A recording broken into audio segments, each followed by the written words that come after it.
Hola, ¿cómo están? Les habla Rocío Figueroa. Hoy vamos a estar estudiando el Salmo capítulo 19, así que acompáñenme en la lectura. Dice así la escritura. Acuérdense que siempre miramos los subtítulos para ver qué nos infiere. Aquí dice las obras y la palabra de Dios. Está hablando las obras de quién, las obras de Dios y la palabra de Dios. Y la razón por la que está diciendo esto es porque la palabra, este salmo nos está infiriendo a nosotros de que la palabra de Dios habla y nosotros debemos escucharla, pero que las obras de Dios hablan también y nosotros tenemos que escucharlas también. Entonces, escuchemos eso, dice así. Los cielos cuentan la gloria de Dios y el firmamento anuncia la obra de sus manos. Eso tiene dos porciones. ¿Se acuerda cuando hemos hablado acerca de la revelación de la palabra y cómo la palabra, siendo espíritu, tiene una proyección supremamente amplia, tiene una parte literal, una parte física, una parte espiritual? Pues vamos a analizarla desde dos de esas múltiples perspectivas. Una de esas perspectivas es que efectivamente los cielos cuentan la gloria de Dios, porque nosotros vemos la grandeza, la majestuosidad, la armonía con la que funcionan perfectamente. Usted dice, esto tiene que ser obra de Dios, esto glorifica a Dios, esa grandeza, esa majestuosidad glorifica a Dios. Después dice, y el firmamento anuncia las obras de sus manos. Al ver eso, eso es como cuando se ve el cerebro humano. Cuando usted ve eso, usted dice, definitivamente hay una mano maestra, una mano inteligente, una mano con muchas capacidades para poder hacer algo tan perfecto, que funcione tan bien como funciona el universo y funciona nuestro cerebro. Entonces, evidentemente, los cielos cuentan la gloria de Dios y el firmamento anuncia las obras de sus manos. Pero aún un poco más.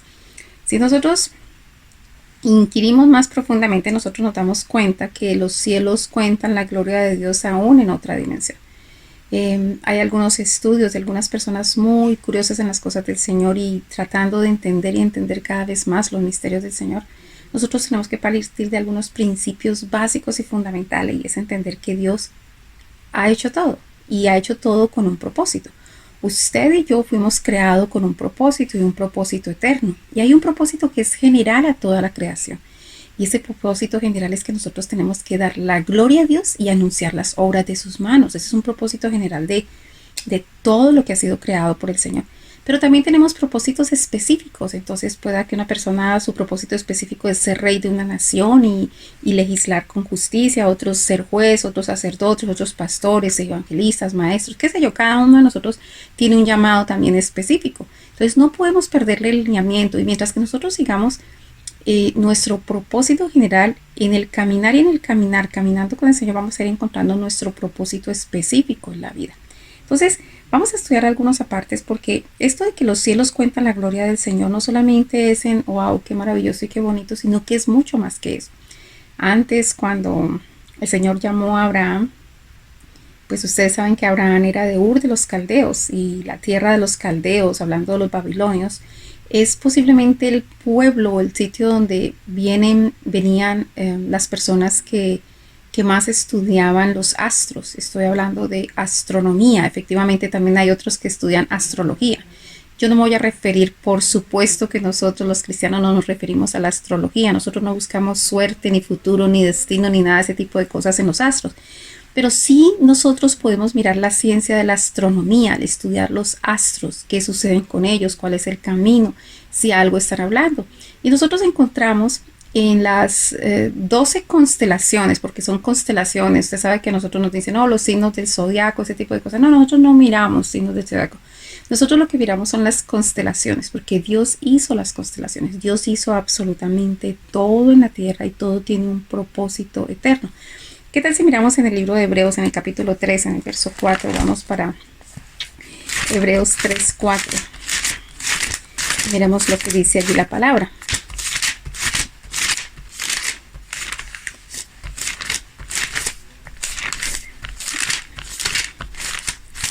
Hebreos 3, 4. Dice así la escritura: porque toda casa es hecha por alguno, pero el que hizo todas las cosas es Dios. Los hombres podrán construir sus casas o podrán construir, pero el que hizo los cielos y la tierra, el que hizo cada constelación, cada estrella, cada astro, cada planeta, es el Señor. Y todo tiene un propósito. Entonces, tenía el propósito general de darle la gloria al Señor, el propósito general de mostrar la obra de sus manos, pero además tiene un propósito específico cada una de las cosas que, es decir, ninguno de nosotros se puede comportar como un árbol, porque nosotros no fuimos llamados con el propósito para ser un árbol, pero el árbol cuando crece, cuando da sombra, cuando glorifica al Señor, sí cumple su propósito, pero además tiene propósitos específicos como árbol, que es diferente al de las otras cosas creadas. Entonces, todas las cosas fueron hechas por Dios y tienen un propósito específico. Si nosotros observamos todas estas constelaciones que hay en el paso del Sol, esas constelaciones nos dicen algo de la obra del Señor y no es capricho que el Señor haya puesto por ejemplo, en la constelación de Virgo, que es la constelación de una virgen que da a luz un bebé. Esa constelación está mostrando el nacimiento virginal del Señor Jesucristo. No es raro que en la constelación de Libra, esa luz lo que va a hacer es traer justicia, por eso se muestra con la balanza, equidad, justicia. Y cada uno de los signos, el escorpión, que el enemigo pretende lastimar en el calcañar al Señor, y nosotros ya sabemos cuál era el fin del enemigo, ser aplastado en su cabeza. Ver, por ejemplo, no se trata del tema, solamente le quiero dar una idea general para que usted vea que Dios a través de las constelaciones ha hablado, a través del sol y la luna ha hablado, a través de la creación ha hablado, a través de todo el universo ha hablado. El Señor habla constantemente. Si nosotros vemos el último, si usted mira todos los 12 constelaciones, usted puede observar que la última de estas 12 constelaciones que tienen una relación con el sol, esa constelación es la constelación de Leo, porque el Señor primero llega con un nacimiento virginal en la constelación de Virgo, pero al final Él llega como el león de Judá. Entonces, no voy a profundizar en eso, pero sí quiero que nosotros veamos y estemos atentos, que realmente todo glorifica al Señor. Toda cosa que el Señor ha creado tiene un propósito y tiene propósitos dobles. Siempre nos creó con propósitos eternos y propósitos muy importantes.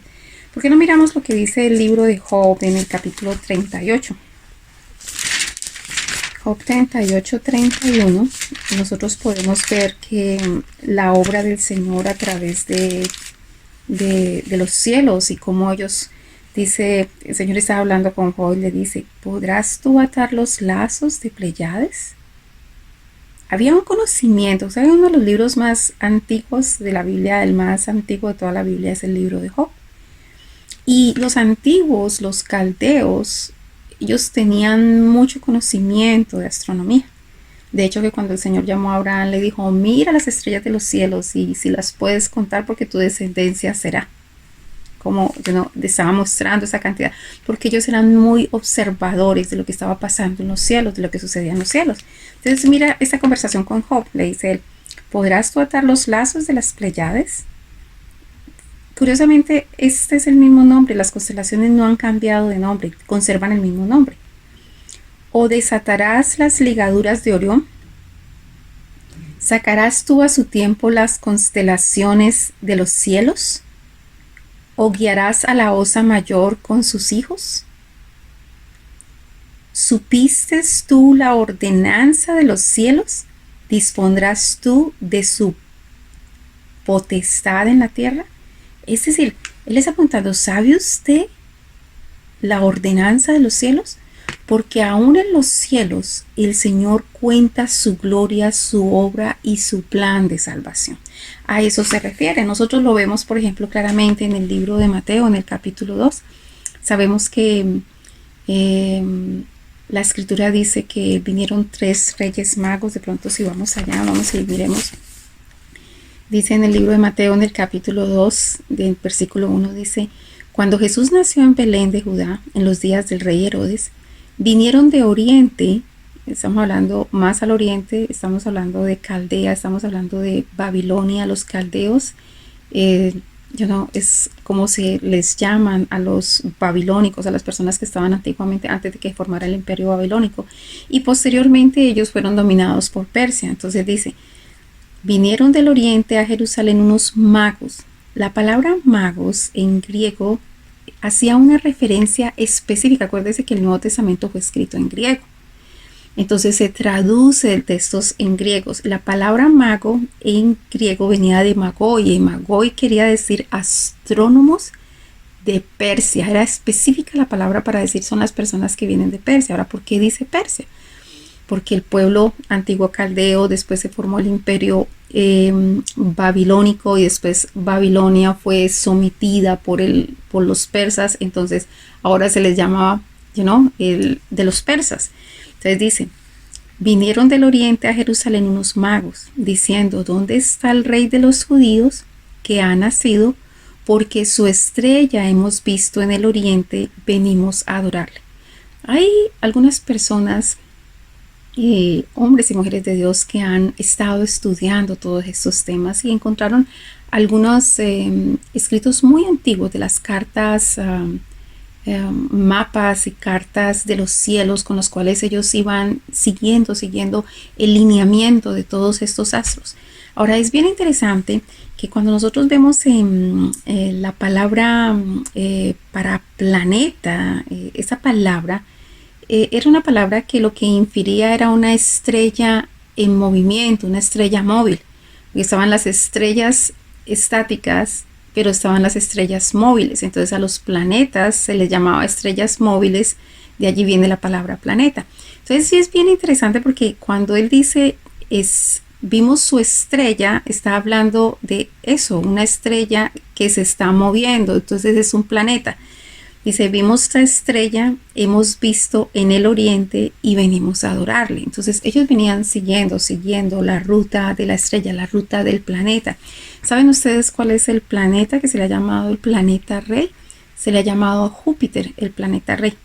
Y es bien interesante porque también la escritura habla más adelante, dice en el verso 11 de ese mismo capítulo, dice, y al entrar en la casa vieron al niño con su madre María, postrándose lo adoraron, y abrieron sus tesoros, le ofrecieron presentes, oro, incienso y mirra.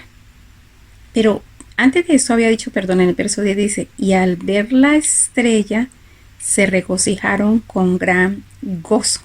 ¿Por qué? Porque en el verso 9 dijeron que la estrella se detuvo allí. Ahora, esa condición de detenerse la estrella, bueno, no se trata de eso, ese estudio, pero hay una condición producto de las diferentes velocidades que llevan los planetas, como el planeta Tierra y el planeta Júpiter, llevan diferentes velocidades. Entonces, dependiendo de la velocidad que lleve uno de los planetas, el uno en apariencia parece que rebasa al otro. Cuando esto sucede, entonces da la impresión de que uno de ellos se detiene y se devuelve, se retorna, como que venía por un camino y después resulta que parece que se va. No es eso, sino que es la forma como se percibe desde la Tierra. No sé si a usted le ha pasado alguna vez que usted va en su carro, y especialmente si su carro es un carro bajito, es un automóvil, y un camión grande viene para acá y se le hace al lado, que en algún momento usted tiene la impresión de que, de acuerdo al movimiento que está haciendo el carro, usted tiene la impresión de que el carro suyo se está moviendo, y no es que su carro se está moviendo. Lo que pasa es que si el otro se está moviendo y de acuerdo a la velocidad usted tiene como ese efecto visual. Bueno, pues de esa misma manera sucede con los planetas. Entonces, que parece que van en una dirección, y cuando se cambia la velocidad de alguna manera da la impresión de que se detiene para devolverse, pero no es eso. Lo que pasa es que la velocidad se ha cambiado la velocidad. Entonces, aunque este no es el tema, solamente quiero dejarle ver que definitivamente en los cielos, las constelaciones revelan al Señor, revelan el plan de Dios. Era como el evangelio escrito en las constelaciones. Eso es muy interesante, porque si nosotros miramos, por ejemplo, el libro de Romanos, nosotros vemos en el libro de Romanos que era una de las cosas de las que estaba Pablo hablándole a los romanos, diciéndole que no había ninguna excusa, realmente no había ninguna excusa de que las personas negaran al Señor o no glorificaran al Señor y no le dieran gloria al Señor, porque todo estaba escrito por las cosas creadas se podía inferir todas las cosas del Señor. Si vemos en Romanos capítulo 1 dice la culpabilidad del hombre, dice así. A partir del verso 18 dice, porque la ira de Dios se revela desde el cielo. Escucha esto, porque la ira de Dios se revela desde el cielo contra toda impiedad e injusticia de los hombres que detienen con injusticia la verdad. ¿Qué es eso? Nosotros, tristemente hoy, por ejemplo, el Señor utilizó el arco iris para mostrar un pacto de Dios con los hombres, de que no iba a volver a destruir la tierra a través de las aguas. Hoy el arco iris se utiliza para una cosa completamente contraria. Dios creó las constelaciones y nos marcó a nosotros a través del sol, la luna, las estrellas y las constelaciones el plan, el programa que él tenía de salvación. Era la ruta que los hombres antiguos que no tenían una palabra escrita seguían para ver el proceso de lo que Dios iba a hacer, de lo que Dios infería. Y infortunadamente el enemigo utiliza esas cosas y las tergiversa completamente. Entonces nosotros decimos, nos habla estos signos del zodiaco, esto es malo, hablar de esto. No, lo que es malo es la astrología, la dirección que se le da a esto. Pero Dios creó las constelaciones. Esto lo creó Dios y lo creó con propósitos eternos. Mire lo que dice el verso 19. Porque lo que de Dios se conoce les es manifiesto, pues Dios se los manifestó. Porque todas las cosas invisibles de Él, su eterno poder y deidad, se hacen claramente visibles desde la creación del mundo. Estaba escrito, estaba hablado en todas las cosas que el Señor había creado. Entonces dice, porque las cosas invisibles de Él, su eterno poder y deidad, se hacen claramente visibles desde la creación del mundo, siendo entendidas por medio de las cosas hechas, de modo que no tienen excusa. No hay excusa para no creer en el Señor, no hay excusa para no alabarle, no hay excusa para decir, yo nunca me enteré. No hay excusa para esto. La verdad es que cada animal, cada planta, cada ser que respira, los cielos, las estrellas, el sol, la luna, lo que hacen es hablar de la grandeza del poder del Señor, muestran su gloria, pero además la obra de sus manos. Es maravilloso, la verdad que es maravilloso. Si nosotros podemos entender de eso y de esa manera también nosotros podemos decir, yo tengo un propósito eterno, yo tengo que encontrar mi propósito eterno, porque aún la palabra de Dios salió por la tierra y anda por toda la tierra y habla, y las obras de Dios hablan, y yo soy una obra de Dios, yo soy, ¿sí me entiende?, una criatura de Dios.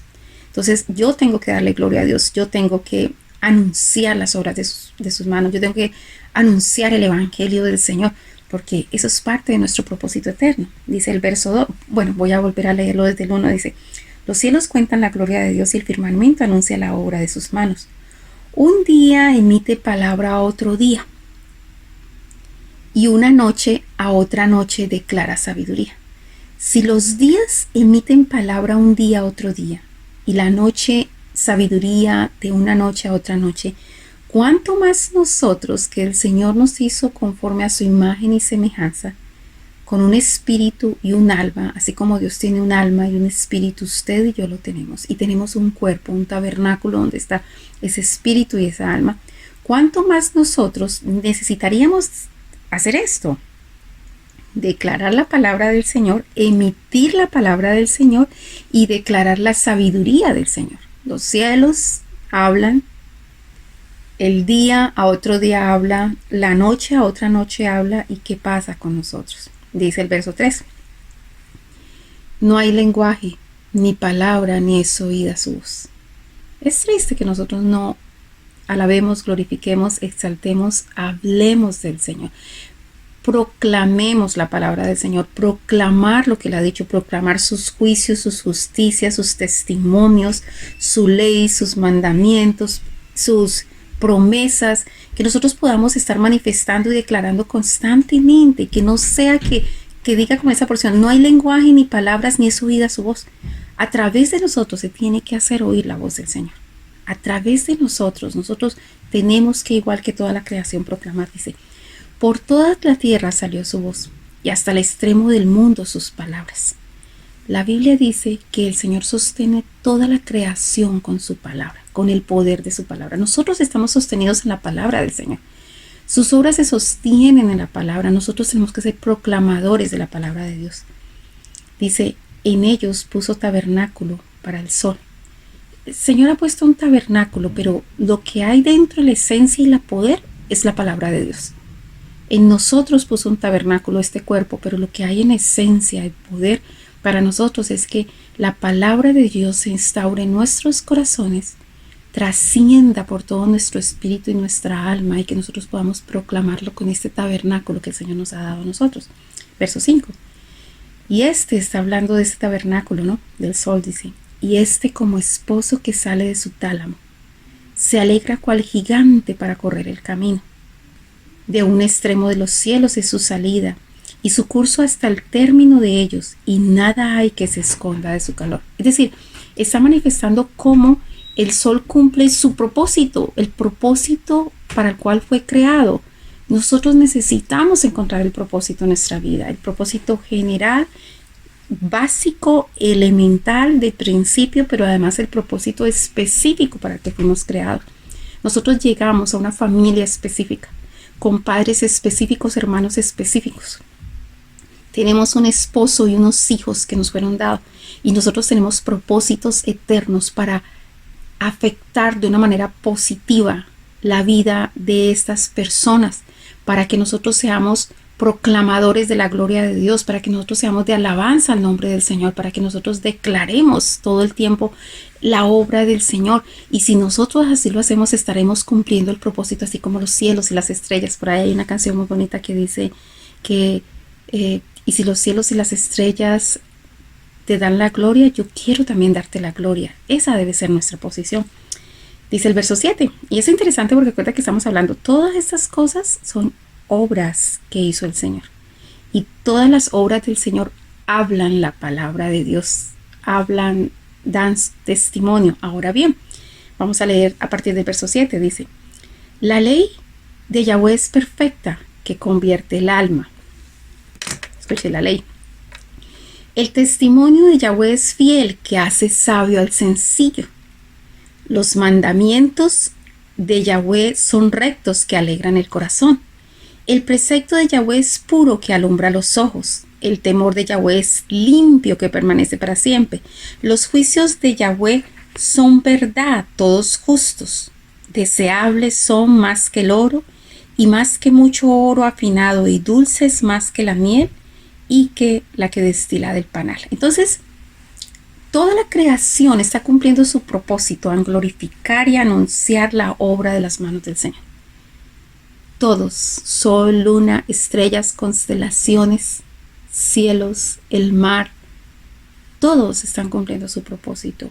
Usted y yo lo estamos cumpliendo. ¿Y cuál sería la mejor forma de que nosotros pudiéramos cumplir el propósito del Señor? Si usted y yo tenemos que proclamar y declarar y anunciar la gloria del Señor, que es su palabra, que es la que sostiene todo, nosotros necesitamos conocer la palabra de Dios. Será la única manera en que nosotros realmente podamos declararla, proclamarla, anunciarla, predicarla, evangelizarla. Entonces, aquí está claro, la ley de Yahweh, que es perfecta y convierte el alma. Nosotros necesitamos que la ley del Señor habite en nuestros corazones, porque su ley es perfecta y convierte el alma. Los imperfectos somos nosotros si no la entendemos.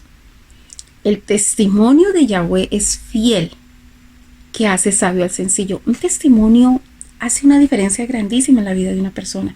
Si alguna persona fue sanada de cáncer y una persona no para de dar su testimonio, pero con gozo, con alegría, con ese entusiasmo, con el espíritu correcto, eso alentará a las personas que están débiles y caídas en una misma condición y pueden encontrar en ese testimonio lo que dice aquí, el testimonio de Yahweh es fiel, que hace sabio al sencillo. Usted dice, si Dios hizo eso, también lo puede hacer conmigo. Y una persona se puede pegar de esa promesa, se puede pegar de ese testimonio para ser levantada.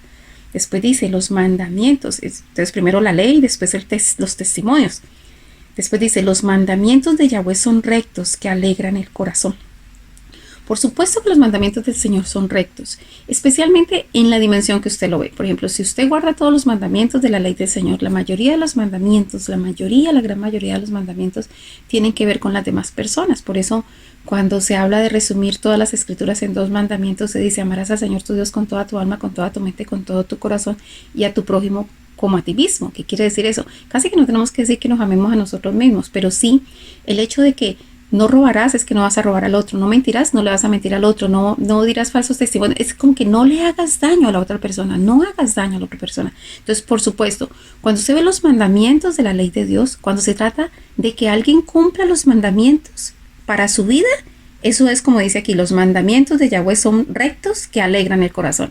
¿Cómo no va a estar usted alegre de su corazón si al lado suyo hay personas que no roban, que no matan, que no juzgan, que no señalan, que son misericordiosas, que eso alegra el corazón a cualquier persona? Infortunadamente a veces las personas lo ven de otra manera, pero cuando se trata de que uno los haga para otra persona es tan difícil, que es tan complicado que es, pero sí esperamos que los demás lo actúen para nosotros. Interesante. Entonces, la ley de Yahweh, el testimonio de Yahweh, los mandamientos de Yahweh.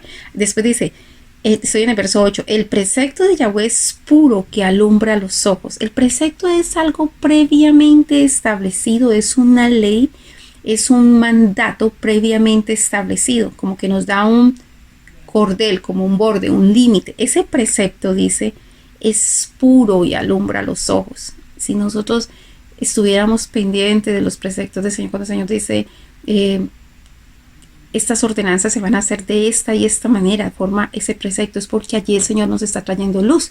Yo me imagino que si el pueblo de Israel no hubiese guardado la Pascua el día preciso que tenían que guardar la Pascua, habían pasado muchos años, nosotros no fuimos testigos de la muerte del Señor Jesucristo, nosotros no fuimos testigos presenciales, y aún a veces en la historia quieren desconocerlo. Pero saber que justo el día que ellos estaban guardando la Pascua, el Cordero perfecto fue inmolado, el Señor Jesucristo, uno dice, gracias a Dios que este pueblo guardó el precepto, porque gracias a ese precepto, usted y yo tenemos alumbrados los ojos para poder ver quién es el Mesías, quién era el Mesías señalado. ¿Se imagina si ese pueblo hubiese decidido, no vamos a guardar la Pascua el día de la Pascua, sino que lo vamos a guardar, no sé, para la fecha de Navidad? Todos nosotros estaríamos perdidos, ciegos, y no podríamos ver con claridad quién realmente dice, de acuerdo a las escrituras y guardando los preceptos del Señor, quién era el Mesías.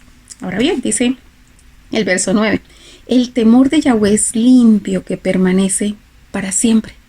Tenemos que rescatar el temor a Dios, el temor a perder comunión con Él, el temor a perder contacto, el temor a romper una relación, el temor a no poder escucharlo, a no poder ser cercano y tener intimidad con Él. Nosotros tenemos que rescatar eso. Entonces, ley de Yahweh, testimonio de Yahweh, mandamientos de Yahweh, el precepto de Yahweh, el temor de Yahweh. Después dice, los juicios de Yahweh son verdad, todos justos. A veces pasan situaciones difíciles en la vida. Yo recuerdo hace unos años atrás cuando uno de los tsunamis golpeó la zona de Sri Lanka, cuando se dieron todas esas cosas, uno como que decía, realmente no entiendo cómo tantos niños pudieron morir. Pero cuando usted se pega de eso, usted sabe, los juicios de Yahweh son verdad, todos justos, usted solamente descansa en esa palabra. Recuerdo que cuando eso pasó y a veces uno preguntaba, wow, tremendo cómo pudieron morir tantos niños.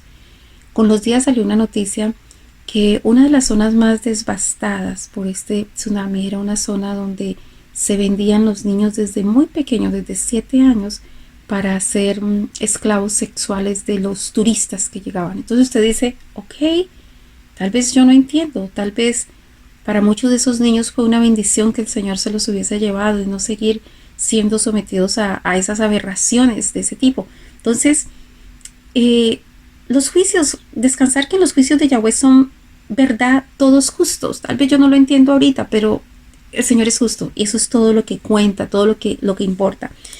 Deseables son, entonces, ¿qué es deseable? La ley, el testimonio, el mandamiento, el precepto, el temor, los juicios del Señor son deseables más que el oro y más que mucho oro afinado y dulces más que la miel y que la que destila del panal. Si usted y yo vamos a hablar de estas cosas, esto es más dulce que la miel. Nosotros necesitamos activarnos como criaturas del Señor que necesitan proclamar la palabra de Dios, que necesitan proclamar todo lo que ha salido de la boca del Señor. ¿Y que ha salido de la boca del Señor? Ley, testimonio, mandamientos, preceptos, justicia, juicios. Verso 11. Tu siervo es además amonestado con ellos. En guardarlos hay gran galardón. Aparte de que si nosotros cumplimos el propósito, dice, nosotros somos amonestados con ello. Claro, en la medida que nosotros estudiamos la palabra para poder pronunciarla, para poder proclamarla, para poder predicar, para poder hacer estas cosas, en la medida que nosotros vamos estudiando eso, nosotros vamos a ser amonestados con toda la palabra. Y al ser amonestados, dice, en guardarlos hay gran galardón. Nosotros, el Señor tiene un galardón grande en nuestras manos. Decía yo hace unos días atrás que el problema y que a veces las situaciones que nosotros estamos viviendo es porque Dios, cuando Dios creó los cielos, la tierra, cuando empezó a crear todas las cosas en la tierra y nos dio dominio sobre ellos y nos lo entregó en nuestras manos y dijo que nosotros señoreáramos y que nosotros teníamos dominio sobre los animales y todo. Pero una vez que nosotros pecamos, nosotros entregamos al enemigo el dominio, entregamos esa autoridad, nos sometimos a él y le entregamos el regalo que nosotros teníamos. Teníamos una herencia que el Señor, el Padre nos había dado, pero nosotros la perdimos. En Cristo Jesús la volvemos a recuperar. Así que nosotros necesitamos tener eso en claro. Yo voy a recuperar lo que el Señor desde el principio me dio. El hecho de gobernar, el hecho de señorear, el hecho de tomar la posición como hijo, pero para ello nosotros tenemos que ser como los cielos y la tierra, proclamar la gloria del Señor. Dice el verso 12. ¿Quién podrá entender sus propios errores? Líbrame los que me son ocultos. Solamente si nosotros nos dedicamos a la palabra, el Señor va a ir limpiando y sacando todo eso. Preserva también a tu siervo de la soberbia, que no se enseñoree de mí. Entonces seré íntegro y estaré limpio de gran rebelión. La preocupación aquí del salmista es, nosotros tenemos que estar haciendo una auditoría a nuestro corazón, a nuestras creencias, porque a veces nos dejamos contaminar de tanta cosa, nos entra información por aquí, información por allá, y empezamos a tomar puras informaciones equivocadas. Nosotros tenemos que hacer una auditoría a lo que estamos creyendo, a nuestra fe, una auditoría a nuestro corazón, a nuestra vida, a nuestro comportamiento. Y entonces por eso él dice, ¿quién podrá entender sus propios errores? Líbrame de los que me son ocultos. Nosotros tenemos que estar limpiándolos. Y dice, preserva también a tu siervo de la soberbia. ¿Qué es la soberbia? La soberbia es cuando usted no sabe algo, pero como que ni quiero saberlo. Yo de todas maneras lo hago de esta manera. ¿Por qué tú haces esto? Pues porque así lo hago yo y así me gusta a mí. Pero eso no está correcto, no está bien. No importa porque yo lo hago con este sentido. Entonces, no se trata de eso. Cuando tú dices, no interesa porque yo lo hago con ese sentido, no interesa porque así me lo enseñaron, estamos cayendo en soberbia. Es decir, tal vez lo que estamos haciendo no es toda la verdad y no hay claridad y no hay luz en ello, pero no me importa porque quiero seguir haciendo como lo estoy haciendo. Eso se llama soberbia. Y él dice, preserva también a tu siervo de las soberbias, que no se enseñoreen de mí. Entonces seré íntegro y estaré limpio de gran rebelión, porque tanto es la soberbia que después caemos en rebelión. Dice, sean gratos los dichos de mi boca y la meditación de mi corazón, porque es que usted habla no solamente con su boca, sino que usted está hablando aquí constantemente. Entonces, sean gratos los dichos de mi boca y la meditación de mi corazón delante de ti, oh Yahweh, roca mía y redentor mío. Es una hermosa porción bíblica, las obras y la palabra de Dios. Nosotros somos parte de las obras del Señor. Y la palabra del Señor, que ha salido por toda la tierra y está hablando y está sosteniendo. Que usted y yo seamos proclamadores, anunciadores, predicadores, declaradores de la palabra del Señor. Un abrazo grande y bendiciones. Bye.